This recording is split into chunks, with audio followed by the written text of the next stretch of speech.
Bon, je m'appelle Nicole Ferry-Macario, je suis professeure à HEC, je suis rattachée au département droit et fiscalité et je suis spécialisée dans toutes les problématiques juridiques de protection de la création, sous quelque forme que ce soit et dans quelque système juridique que ce soit. Donc je suis responsable des spécialisations médias et création, hein, qui sont un master spécialisé ou une majeure à HEC.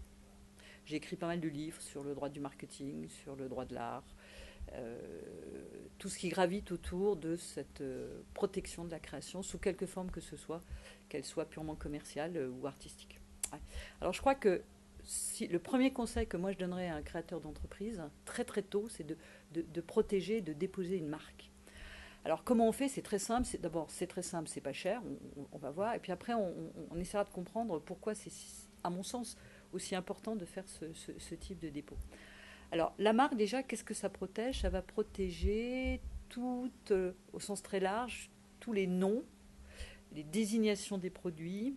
Le code de propriété intellectuelle dit qu'on peut en fait déposer en marque, hein, tout élément qui permet d'identifier un produit à la seule condition, c'est que ça soit susceptible de représentation graphique. Ce qui veut dire que vous pouvez déposer comme marque un nom, bien sûr, une forme, une couleur, une musique, un jingle, un slogan. Hein, il y a beaucoup de slogans qui sont protégés comme marque. Donc tout ça est protégeable comme marque. En fait, il y a deux choses qui ne le sont pas. Hein. On ne peut pas protéger en marque une odeur et on ne peut pas protéger en marque un bruit.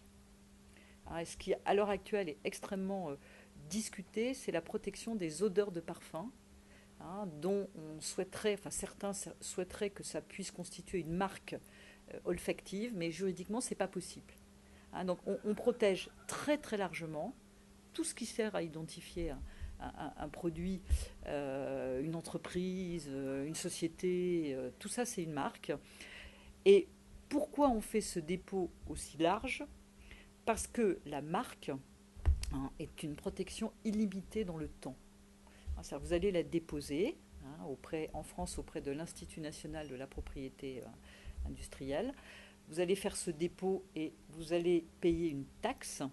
Bon, cette taxe, en fait, elle est de 220 euros. Hein. Et pour cette somme-là, vous allez pouvoir protéger trois classes. Parce que tous les produits et services sont classés.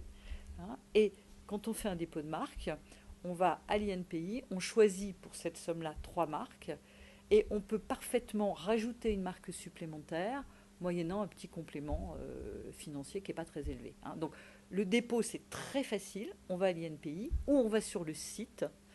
Le coût, c'est faible, 220 euros. Certes, c'est pour un dépôt en France. Hein. Et donc, je pense que la première chose à dire à quelqu'un qui démarre une création d'entreprise, c'est très tôt dans son processus de faire ce dépôt. Ça protège le nom.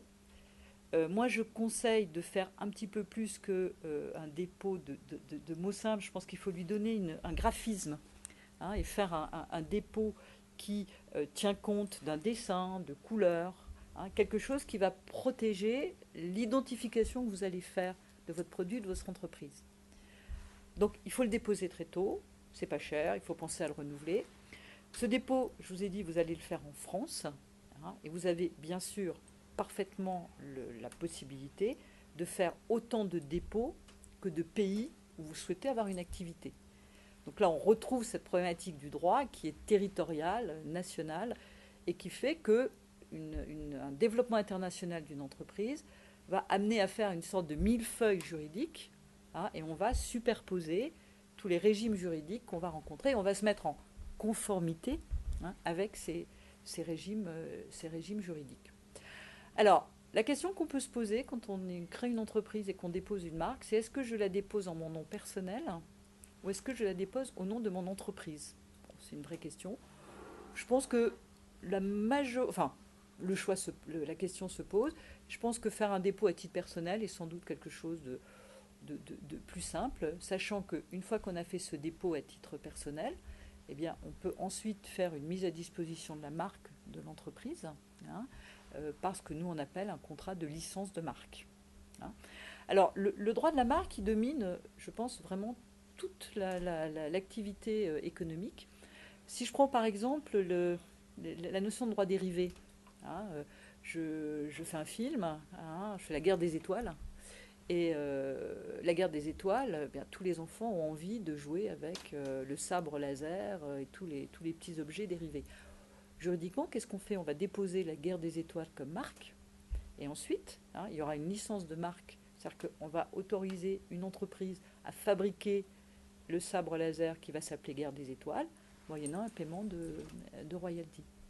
Alors, ce dépôt dans les pays où on a envie d'avoir une activité, c'est très important.